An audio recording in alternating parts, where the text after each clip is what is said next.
Shalom. Siapa yang suka cita siang hari ini? Puji Tuhan.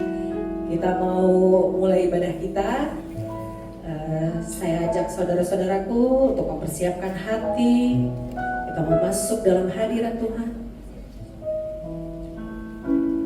Kita mau berkatakan bahwa Tuhan Yesus besar. Saya undang saudara-saudaraku untuk bangkit berdiri. Kita mau angkat satu pujian sebab Kau besar.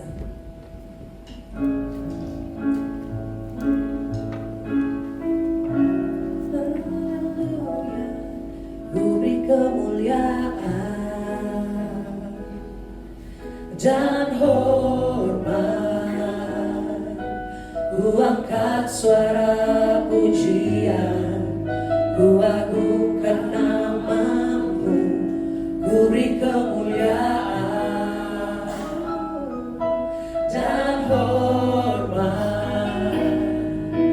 Ku angkat suara pujian, ku agungkan namamu. Sebab Kau besar, perbuatanmu ajaib, tiada seperti Engkau. Tiada seperti Engkau, sebab Kau besar, perbuatanmu ajaib, tiada seperti Engkau, tiada seperti Engkau. Kita mau angkat pujian ini sekali lagi, lebih sungguh lagi. Ku beri kemuliaan dan hormat. Ku angkat suara pujian, ku agungkan namamu. Ku beri kemuliaan dan hormat.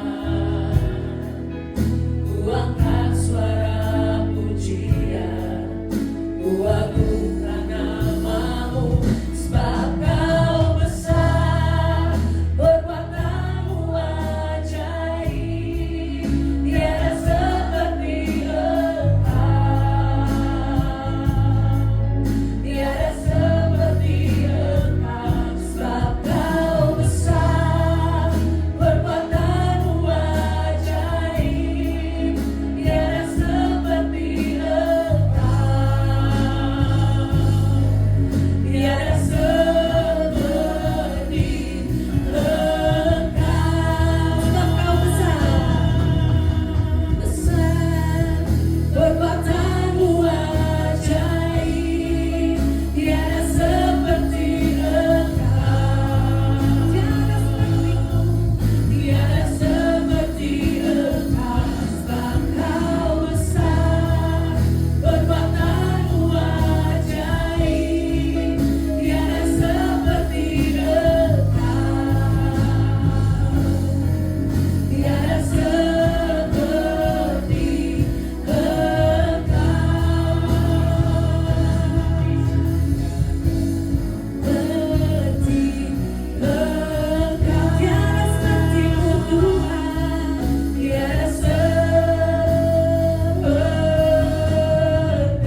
mau declare, kami percaya nama Tuhan, nama yang besar. Kami mau sembah, kami mau puji namamu Tuhan, nama yang berkuasa di atas segala nama. Kami mau tanggalkan setiap beban kami mau tanggalkan setiap kesusahan kami mau fokus sama Tuhan. Kiranya Tuhan yang memberikan hikmat, Tuhan yang memberkati ibadah kami mulai dari awal, pertengahan hingga pada akhirnya. Biarlah apa yang menjadi firman Tuhan boleh juga tertanam di dalam hati kami Tuhan.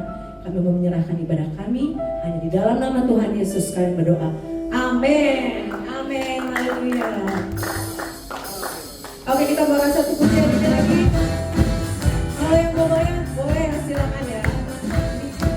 Hey, kita mau masuk gerbang Tuhan dengan hati bersyukur.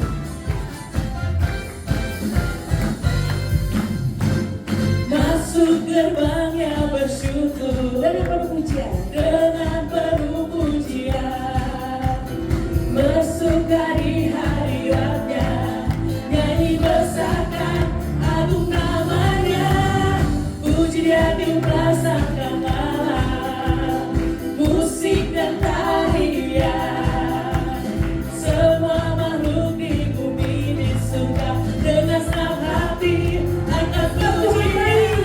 Sebab Tuhan baik, sebab Tuhan baik, sebab Tuhan baik, anugerahnya kekal selamanya. Sebab Tuhan baik, sebab Tuhan baik, sebab Tuhan baik, anugerahnya kekal selamanya. Yesus Kristus, Yesus Kristus Allah Tuhanku, pencipta segalanya, datang sujud di hadapannya, angkat tanganmu, naikkan pujian, pujian dipasangkan alat, musik dan tarian, semua makhluk di bumi di surga dengan senang hati naikkan pujian. Tuhan baik, sebab Tuhan baik, sebab Tuhan baik, anugerahnya kekal selamanya. Sebab Tuhan baik, sebab Tuhan baik, sebab Tuhan baik, sebab Tuhan baik, anugerahnya kekal selamanya.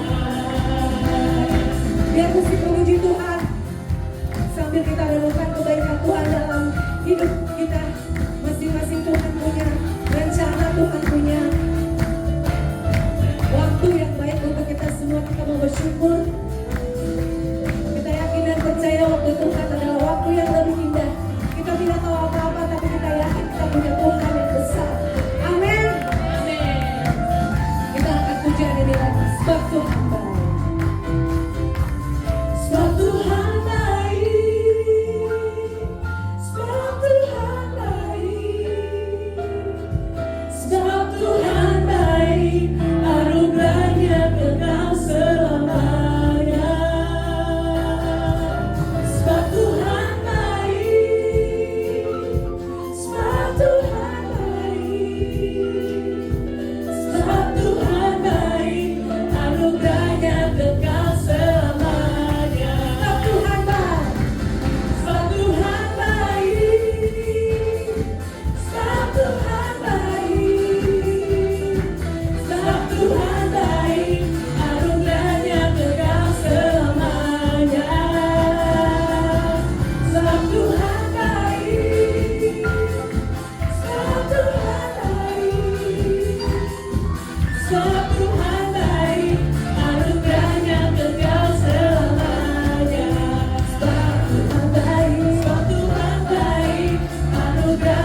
saudaraku untuk duduk dan kita masih tetap dalam hadirat Tuhan.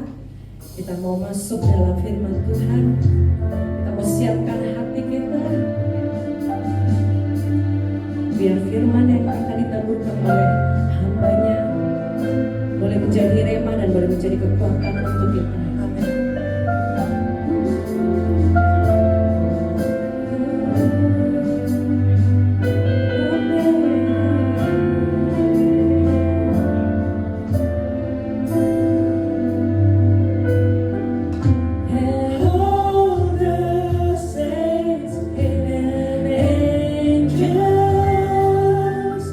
They bow before your throne.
tiba saatnya kami mendengarkan kebenaran firman-Mu Tuhan.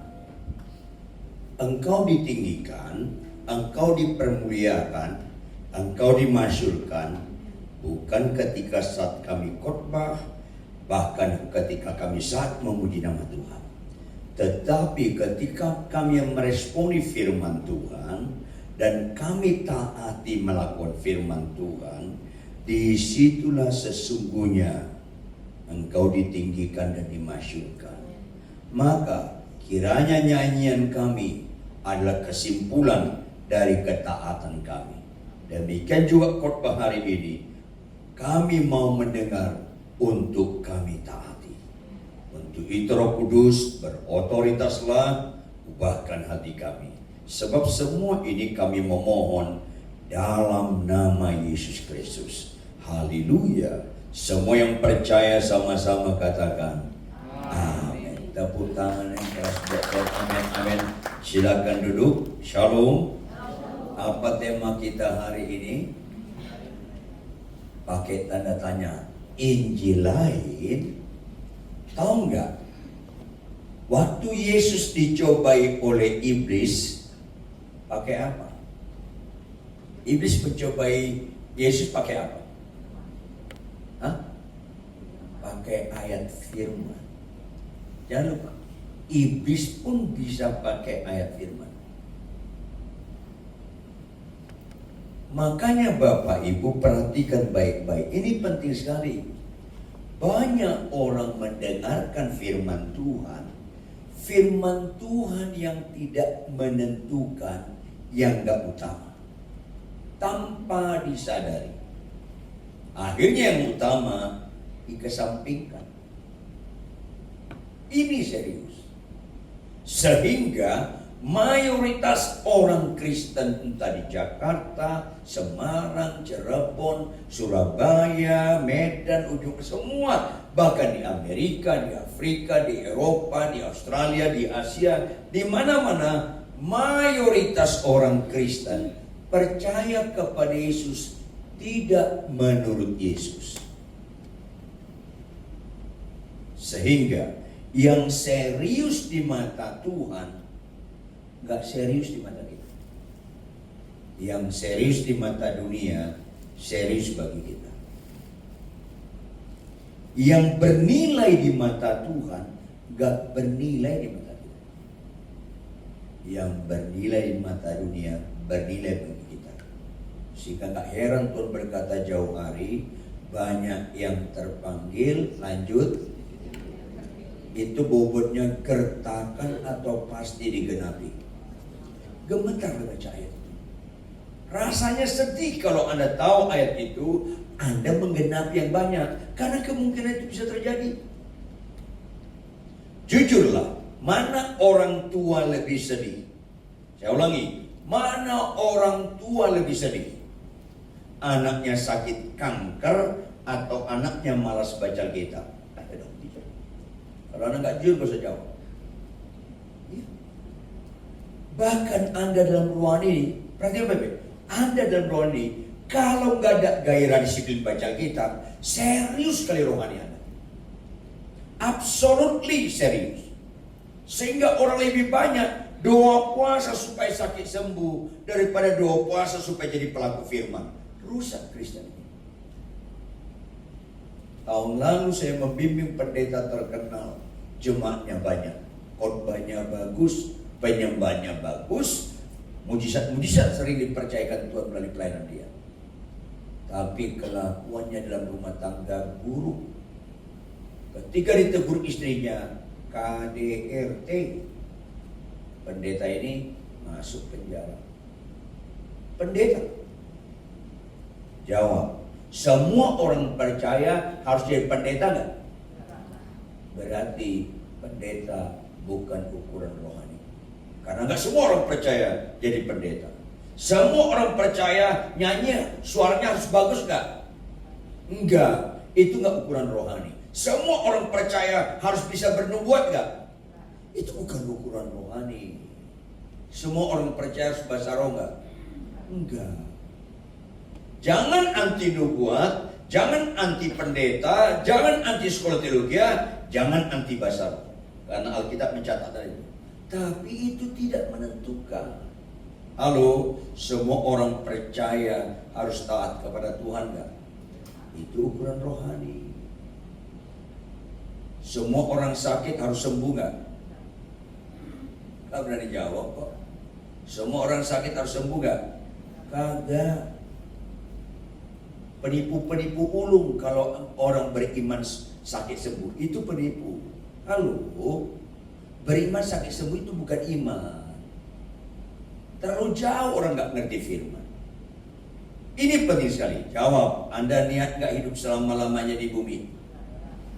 Niat masuk surga gak? Niat matilah. Ada apa Kristen ini? Saya bingung orang Kristen suka kandung kesembuhan, tapi hidup untuk Kristus mati adalah bohong semua. Sampai ada pendeta bilang, paling saya gak setuju. Kenapa? Saya mau kayak Henok, kayak Elia. Saya bilang, nggak ngerti lu Alkitab ya. Loh, kalau saya beriman kayak Henok Elia, itu bukan iman, itu iman palsu. Kenapa orang nggak ngerti Alkitab? Intinya, sampai saya tanya dia, kau Kristen nggak? Ya Kristen dong. Anda tahu nggak berarti Kristen? Jawab dong yang keras. Arti Kristen bukan pengikut Henok, pengikut Kristus. Jawab dong. Yesus Kristus ketika di dunia, waktu mau masuk surga, mati dulu nggak? Ikuti dia dong. Ya Tuhan, 11 murid Yesus ada nggak ke surga tanpa kematian? Makanya kasus Henok Elia bukan nilai. Makanya nggak diikuti dalam perjanjian baru, karena itu bukan nilai. Itu spektakuler di mata Anda, tapi nggak spektakuler di mata Tuhan.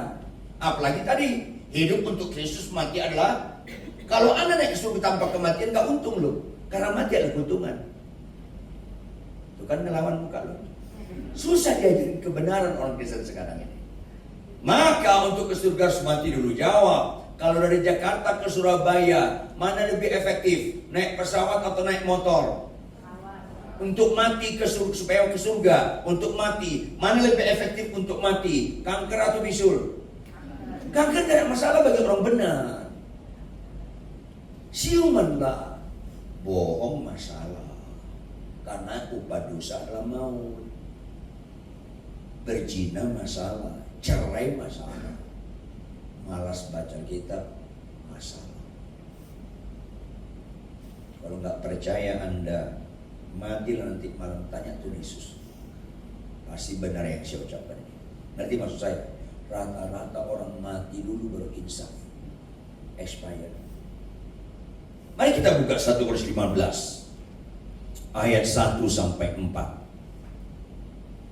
1 Korintus 15 ayat 1 sampai 4. Saya ajak kita membacanya bergantian dengan cermat. 1 Korintus 15, operator. Ampuni dia tuh. Ayat 1 sampai 4.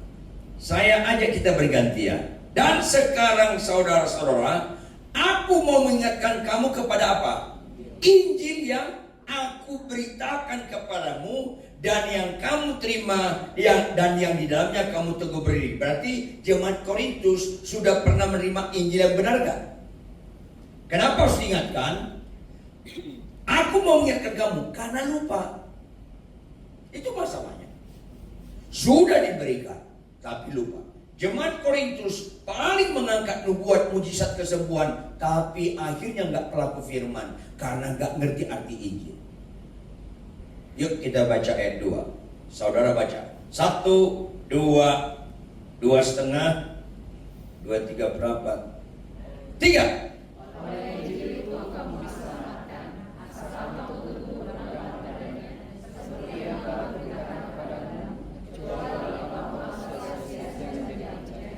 Tangkap dong.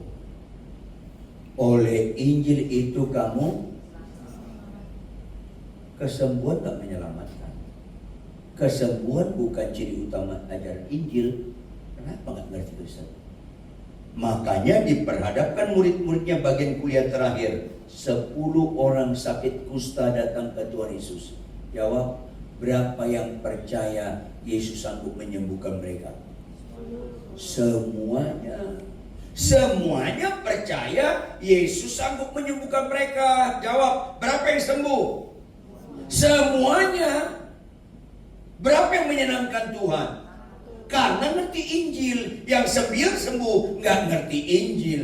Tangkap dong. Kenapa nggak belajar Alkitab dengan benar? Kesembuhan bukan ciri utama berita Injil.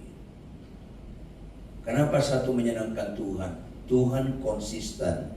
Jika satu orang saja bertobat, seisi surga bersorak-sorai.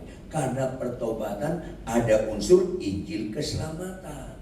Kesembuhan ansi nggak ada kaitannya dengan Injil. Kesembuhan doang tanpa pertobatan nggak ada kaitannya dengan Injil. Ini Anda harus penting. Jangan anti kesembuhan, sekaligus jangan utamakan kesembuhan. Kalau Anda sembuh puji Tuhan, nggak sembuh puji Tuhan, yang penting Anda bertobat. Di situ inti Injil pertama.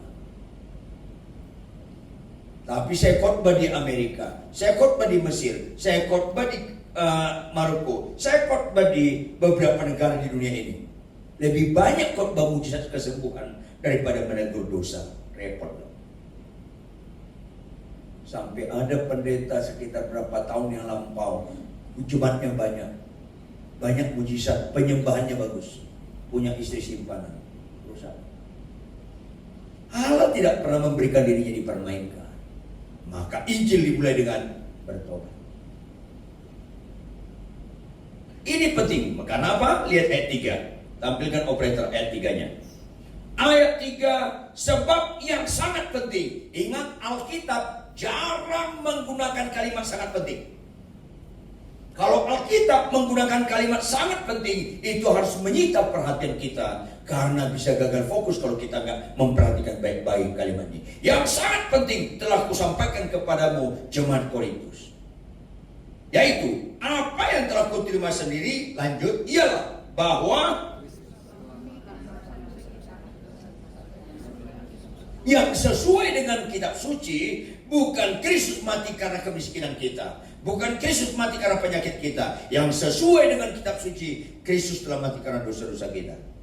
Catat baik-baik. Yang paling serius dalam hidup ini dosa. Kanker serius bagi orang gak percaya. Bukan pada kankernya, tetapi pada statusnya gak percaya. Kalau kanker dia kemungkinan dia cepat mati, dan status gak percaya membuat dia ke neraka. Kalau orang benar, kanker gak ada masalah. Mau saya ulangi? Kalau Anda naik pesawat ke Singapura, maunya pesawatnya on time atau delay? Kalau delay kesel, delay 2 kali. Jujur dong, delay 3 kali. Jangan-jangan ngamuk. Mana lebih bagus, surga atau Singapura? Kalau kita dipanggil ke surga, maunya on time atau delay? Banyak pembodohan sekarang di gereja-gereja tanpa sadar. Karena yang disukai dunia kita sukai. Ini masalahnya. Yang disukai Tuhan kita nggak sukai. Nggak nyambung. Bertahun-tahun di gereja, bertahun-tahun pelayanan tetap nggak nyambung. Ayat 4. Bahwa ia telah dikuburkan dan bahwa ia telah dibangkitkan pada hari ketiga sesuai dengan apa makna di balik ini? Di makna di balik ini Anda baca 1:15 itu apa? Hai maut, di manakah sengatmu? Sengat maut sudah adalah dosa, sudah ditelan oleh kebangkitan Kristus. Bapak, Ibu, sampai mati sakitmu nggak sembuh nggak ada masalah. Sampai mati Anda nggak punya anak nggak ada masalah. Sampai mati Anda nggak punya mobil nggak ada masalah. Sampai mati Anda nggak bertobat masalah. Ini penting. Sampai mati Anda suka bohong nggak pasti masalah. Sampai mati Anda nggak mengampuni orang yang menyakiti Anda masalah. Ini dia. Karena Kristus mati untuk dosa-dosa, bukan yang lain. Yuk kita buka Lukas 15 ayat 7. Mayoritas orang Kristen gak ngerti Injil. Sudah ditulis dalam Alkitab. Lukas 15 ayat 7. Sama-sama baca saudara. 1, 2, ya. Aku berkata kepadamu. Lanjut.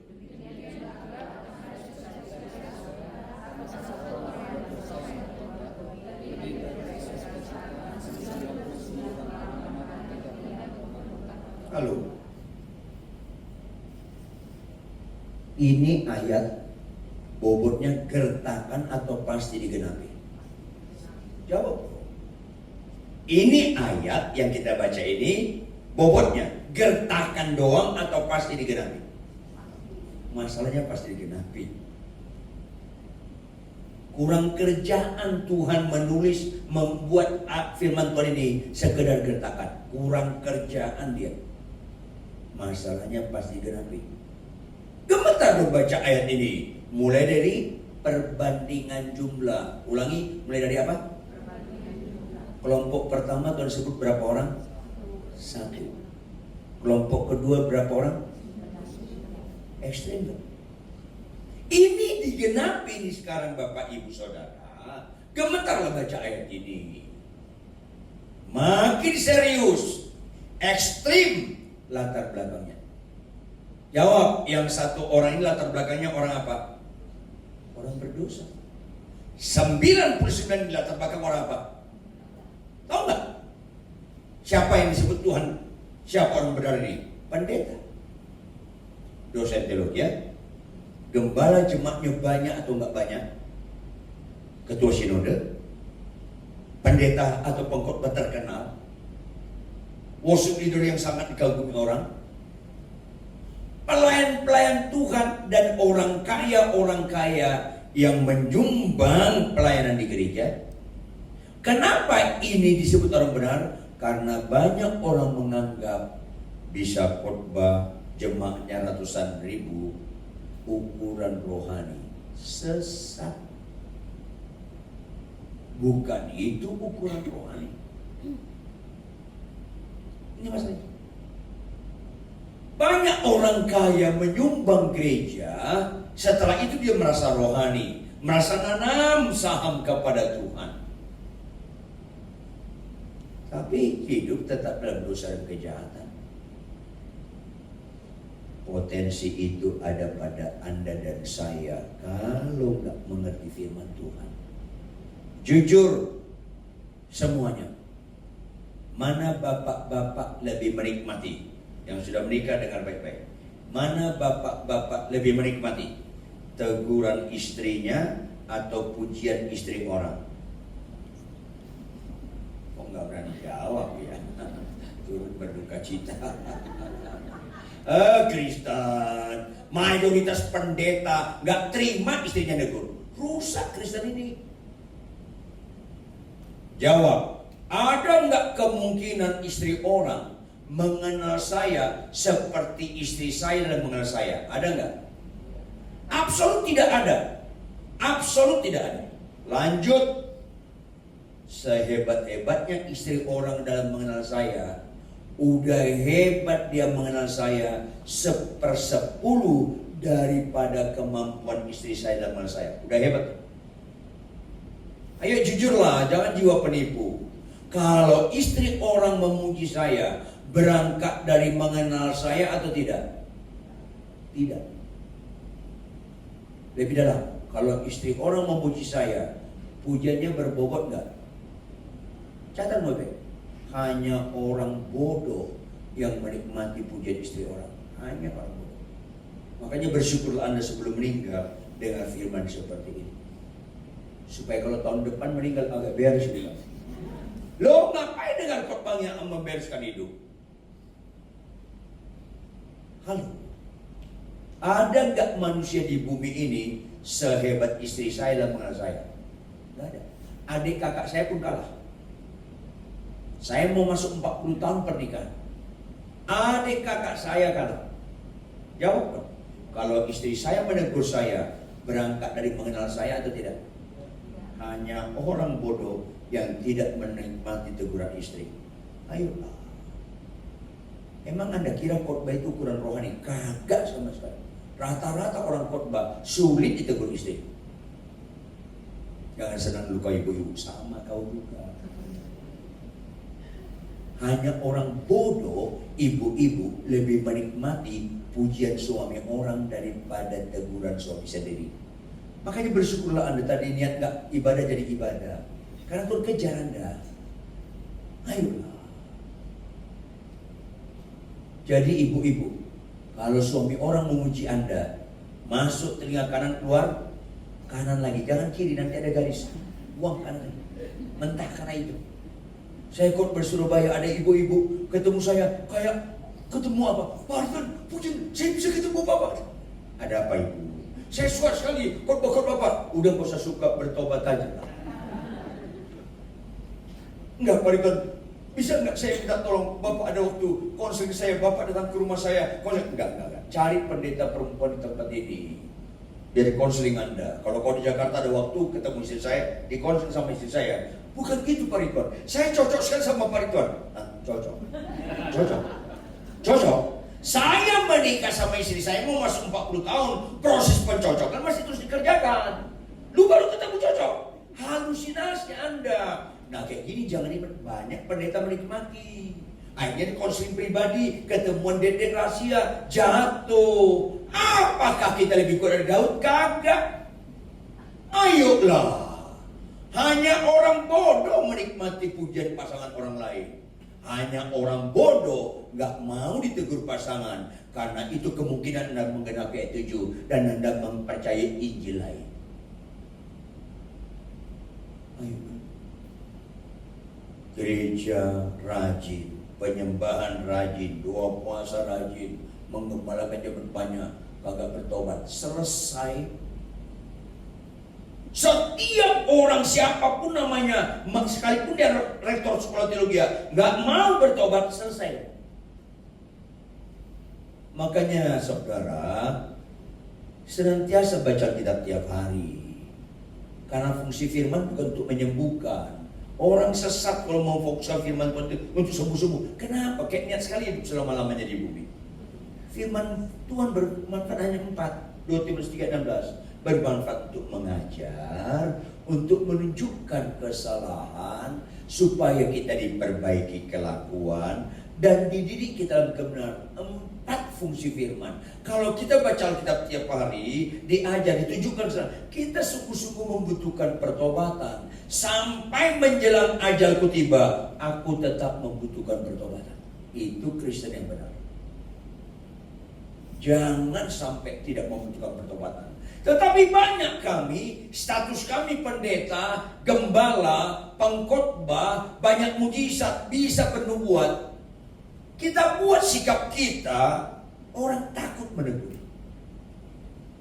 Malanglah hidup Anda kalau Anda kondisikan di rumah tangga Anda, di pekerjaan Anda, orang takut menegur kesalahan Anda.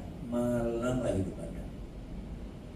Makanya penting sekali hidup ini rendah hati, sehingga orang juga berani menegur kita. Berbahagialah saudara kalau orang masih berani menegur Anda. Tapi kesurupan saudara kalau Anda ditegur Anda ngamuk. Kesurupan Anda.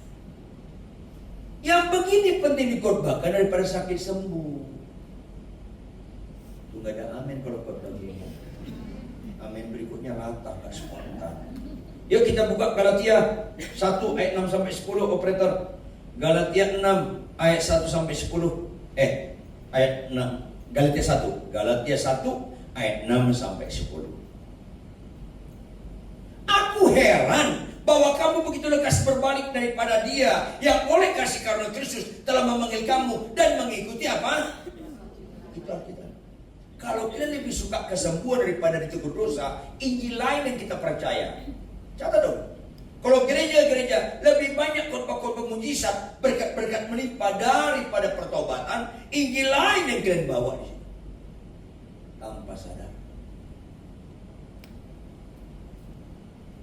Banyak orang bilang, Pak Ridwan kalau Bapak khotbah, kenapa selalu ada intinya bertobat? Itu Injil. Itu Injil. Sebelum Yesus lahir ke dunia jadi bayi, ada yang tahu nggak? Siapa yang diutuskan Tuhan mempersiapkan jalan? Ada yang tahu? Yang keras dong? Yohanes Pembaptis tahu khotbahnya apa? Membosankan. Khotbahnya hari demi hari apa khotbahnya? Sadarlah dan bertobatlah, kerajaan Allah sudah dekat. Besoknya di khotbah apa? Sadarlah dan bertobatlah, kerajaan Allah sudah dekat. Berikutnya dia bilang, saya yakin banyak gereja-gereja nggak undang dia khotbah lagi. Padahal itulah Injil. Kadang-kadang ditambah, dia tegur ahli Taurat orang Farisi, hai ular beludak, sadarlah dan bertobatlah, kerajaan. Itu yang sudah banyak para pendeta sulit bertobat. Banyak aktivis gereja sulit bertobat. Jangan itu terjadi pada Anda dan saya. Ayolah. Ada pendeta terkenal dia bilang, Pak Tuan, saya nggak setuju, saya ikuti khotbah Bapak, saya nggak setuju. Kenapa? Saya beriman loh Pak Ridwan, umur saya 120 tahun. Kenapa iman yang bodoh ini engkau lakukan? Ya kalau saya beriman, itu bukan iman. Gak kenal Kristus. Makanya Alkitab bilang umur kita berapa? 70. Lebih daripada itu berapa? 80. Apa upahnya? Penderitaan. Saya bilang sama dia, kalau umur lu 120 tahun, kakak adikmu udah pada mati semua. Ada apa di sini? Kok kuantitas? Bahkan anak mantumu jangan-jangan udah meninggal. Kau minta cucumu memperhatikan kau, nggak bisa. Umur 120 tahun, percaya kalian? Umur 120 tahun, udah hebat kalian itu. Bahkan kalau hidup di kursi roda. Kalau umur 120 tahun, bisa kalian berak kencing tanpa sadar. Ada apa? Ayolah. Kalau saya beriman, kok ngotot kau? Siapa yang bisa jawab? Yesus Kristus mati di kayu salib umur berapa tahun? 33 something. Lebih muda dari rata-rata Anda. Kenapa nggak dia salib? Dia umur 150 tahun. Supaya umur panjang itu nilai. Lebih baik Anda mati tahun depan tapi dalam kondisi benar, daripada 90 tahun kalian nggak mati-mati tapi marah terus, pinjam duit nggak mau bayar, sampai tetangga-tetangga jumpain, kenapa belum mati opung satu ini, disumpahin lu. Ada apa kira? Kenapa kuantitas bukan kualitas yang kau bicara iman? Kali udah pendeta lama nih. Bahkan kalau saya sebut namanya Anda kenal. Sedih rasanya orang bisa merel-merel begini. Kenapa nggak bicara Kristus kau? Kebenaran sampai garis akhir. Walaupun kita mati atau habis khotbah ini saya meninggal, ya terserahlah. Pokoknya dalam kondisi benar, bukan jumlah usia. Makanya 80 tahun ke atas itu menderita. Makanya jahat Anda kalau kakek Anda, opa ama Anda, opung Anda umur 92 tahun Anda tetap nyanyi panjang umurnya. Pak, itu jahat. Lu nyiksa itu namanya. Walaupun saya nggak setuju Anda nyanyi dekat dia pendek umurnya, saya nggak setuju. Bukan itu maksud saya. Tapi yang nyanyi panjang-panjang lah. Jangan-jangan itu kebutuhan Anda nggak siap berpisah sama kakek Anda. Tapi bukan kebutuhan kakek Anda. Udah menderita sekali dia. Ada kakek bilang, Pak Pendeta, kenapa saya belum dipanggil Tuhan? Karena menderita sekali. Jadi siap Bapak dipanggil. Siap, aku suka. Aku tahu kemana aku pergi. Kan enak tuh itu. Udah sakit-sakitan kakeknya. Dan sembuh. Ada apa ini? Kok gak konsisten kalian? Pesawat delay komplain, ke surga delay, haleluya, mujizat terjadi. Pembodohan apa ini? Karena nggak ngikutin Injil asli, Injil yang lain, yaitu bukan berita keselamatan. Ayat 7, tampilkan operator ayat 7. Yang sebenarnya bukan Injil. Hanya ada orang yang mengacaukan kamu dan yang bermaksud untuk memutarbalikkan Injil Kristus, yaitu berita kesembuhan yang digunakan Alkitab sebagai jembatan, kau buat jadi tujuan. Terbalik. Berita berkat-berkat itu bukan ukuran yang materi. Paulus dan Silas dipenjara, disiksa, tapi damai sukacita yang tidak bisa diukuran materi ada terjadi pada mereka, bisa memuji nama Tuhan. Jawab, jamin gak tempat tidur Anda 300 juta bisa nyenyak tidurnya? Hanya orang bodoh meletakkan kenyamanannya pada benda. Ayo. Saya sedih ada pendeta, saya khotbah di gereja dia. Pak Ridwan tahu nggak berapa harga jam tangan saya? Nggak tahu. Tebak dong Pak Ridwan. Gak tahu, saya gak pernah jual beli jam. Gak tahu. Ada apa kan? Dia sebut 2 miliar. Saya memang bodoh sekali kau. Bodoh sekali. 2 miliar segede gitu berkat dari Tuhan. Kau terjemahkan kepada jam. Tas istrinya 700 sekian juta. Cincin yang berliannya karetnya gede sekali. Tapi nyanyiannya, ku tak membawa. Apa ini? Apa ini? Ku tak membawa kata, ku tinggal semua. Enggak kau tinggal, kau bawa, kau ceritakan ke orang-orang. Penipu-penipu orang nyanyi yang gak kesimpulan kalau ketaatan. Dan pura-pura gak nyambung kalian. Karena kalian juga yang saya maksud. Ya Kristen, kok duniawi sekali Anda. Cincin emas saya cuma 1, cincin pernikahan. Jangan kasihan kalian, saya banyak duit saya. Tapi bukan untuk ini. Banyak hamba Tuhan di daerah, pendapatannya 1 bulan bisa 85.000. Itu kami support. Kami tidak memperkaya diri dalam semua pelayanan itu. Jam tangan saya sederhana, sekali gak usah kasihan. Saya banyak duitnya. Hanya orang bodoh, wah kasihan itu Pak Ridwan, saya beli jam harganya 10 juta. Hanya bodoh kau kalau beliin saya jam, gak butuh saya. Pakai aja untuk pelayanan. Injil lain ditekankan di gereja. Akhirnya nilai-nilai, ada anak rohani saya, puji Tuhan Pak Ridwan, saya beli mobil harganya 6 miliar. Saya bilang, kenapa kau bodoh? Sekali-sekali bodoh boleh lah, tapi dia terlalu sempurna. 6 miliar kau beli mobil 2 bangkunya. Apa ini? Bukan bicara fungsi pamer. 6 miliar kalau butuh kendaraan, beli bus. Banyak bagus banyak yang gunakan. Kan untuk fungsi. Bukan untuk pamer. Sorry, nyambung gak Bapak Ibu Saudara? Nyambung gak? Ya nyambung lah. Orang kau yang ku maksud. Pasti nyambung. Ayat 8. Ayo kita baca, saya percepat. Ayat 8. Tetapi sekalipun kami, keras sekali ya, atau seorang malaikat dari surga yang memberitakan kepada kamu suatu Injil yang berbeda dengan Injil yang telah kami beritakan kepadamu, terkutuklah dia. Kami atau malaikat, kalau lain terkutuk. Keras sekali. Dan banyak kami hamba Tuhan gak fokus meninggalkan dosa dan kejahatan dan pelaku firman. Karena Injil lain. Ayat 9. Seperti yang telah kami katakan dahulu, sekarang kukatakan sekali lagi, jikalau ada orang yang memberitakan kepadamu suatu Injil yang berbeda dengan apa yang telah kamu terima, terkutuk tadi.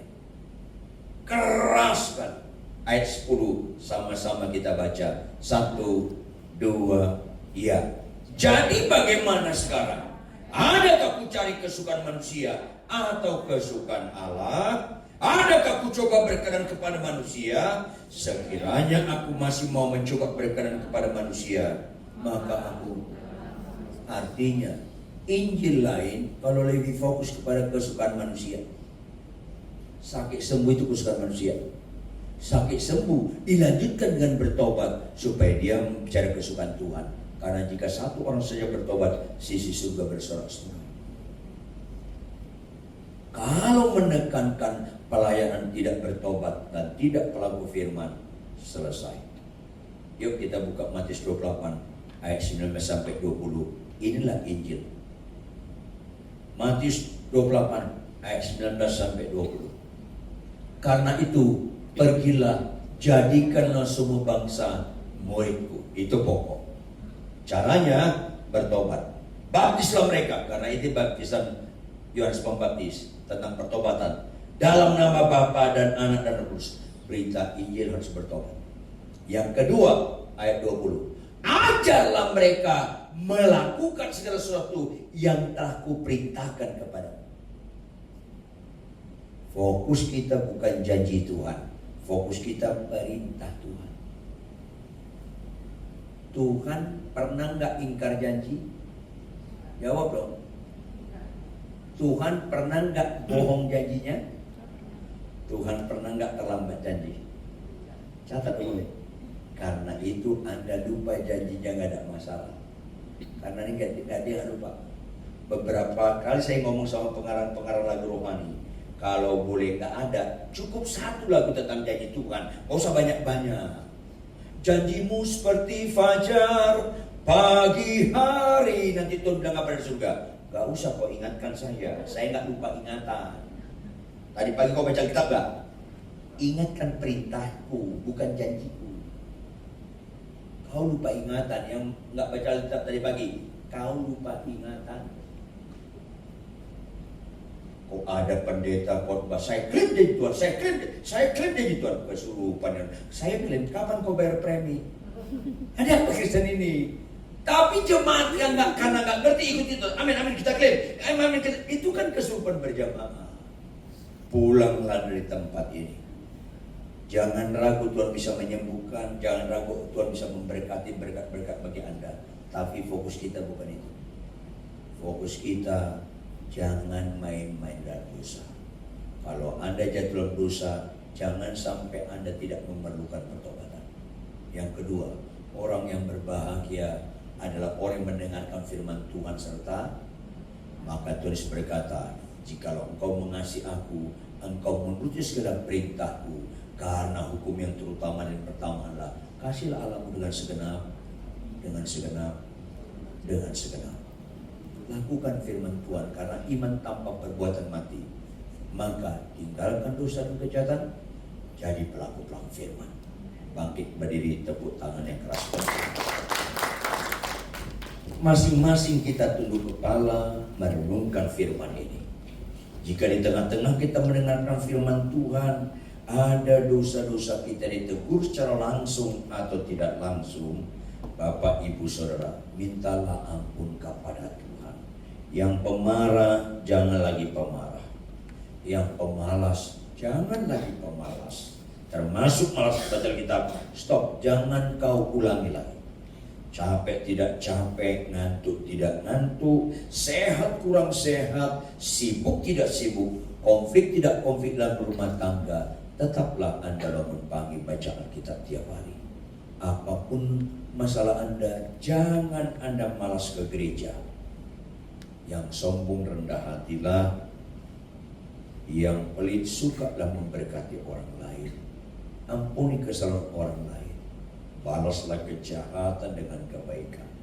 Maka kalau kita bertobat dan kita fokus menjadi pelaku firman, itulah yang disebut Injil. Bapa kami di surga, kembali kami tidak habis-habisnya bersyukur. Bagaimana kami tidak bersyukur? Kebenaran firman siang hari ini menunjukkan kami sangat kau kasihi. Bukan anak gampangan atau anak murahan, anak-anak pilihan yang kau kasihi. Walaupun konsekuensinya tidak ada, Bapak tidak mengajar anak dikasihi. Oleh karena itu Tuhan, apapun dosa dan kejahatan kami, ketidaktaatan kami pada perintah-Mu, Kau tegur siang hari ini secara langsung atau tidak langsung. Ampuni kami. Terjemahkan lebih lanjut kebenaran firman ini dengan segala kekayaan maknanya, lebih daripada hamba-Mu yang sangat sederhana ini dalam menguraikannya. Materaikan dalam roh hati kami masing-masing. Ya Roh Kudus, Roh penolong, Roh yang mengisafkan kami akan dosa, akan kebenaran, dan akan penghakiman. Follow up lah kami semua, supaya kami dalam kekuatan Roh Kudus dipimpin hidup dalam kebenaran. Maka berkatilah rumah tangga demi rumah tangga. Pimpin kami menerima teguran pasangan kami. Pimpin kami, tetap kami memerlukan pertobatan sebelum ajal kami tiba. Dan pimpin kami taat sampai garis akhir. Berkatilah persekutuan tempat ini. Berkati perusahaan di mana kami bekerja. Tabut Allah ditinggikan dari tempat ini. Berkati dalam nama Yesus seluruh owner, komisaris, semua pimpinan kami, semua teman kerja kami. Berkati, buat perusahaan ini lahir dari takut akan Tuhan, berkembang sedemikian rupa, memberkati banyak orang termasuk bangsa kami, dan Engkau dipermuliakan. Jika sebentar kami kembali bekerja, kami mau bekerja sebaik-baiknya dan menjadi teladan dalam segala aspek, sehingga kami menjadi surat-surat yang terbuka yang bisa dibaca orang, sehingga makin banyak orang lutut bertelut dan mulut mengaku Yesus satu-satunya Tuhan. Dalam nama Yesus, haleluya, amin. Apakah langsung doa berkat? Firman yang dikasih oleh Tuhan, angkat kedua belah tanganmu, arahkan hatimu, kembalan pekerjaanmu, terimalah berkat kasih Allah Bapa yang kekal yang tidak pernah berubah, anugerah serta damai sejahtera dari Yesus Kristus Tuhan, persekutuan pertolongan penyertaan daripada Roh Kudus, berkat Allah Tritunggal memberkati saudara sekalian mulai hari ini sampai Maranatha, bahkan sampai selama-lamanya. Semua yang percaya dan diberkati bersama-sama katakan amin. Terberkati. Shalom.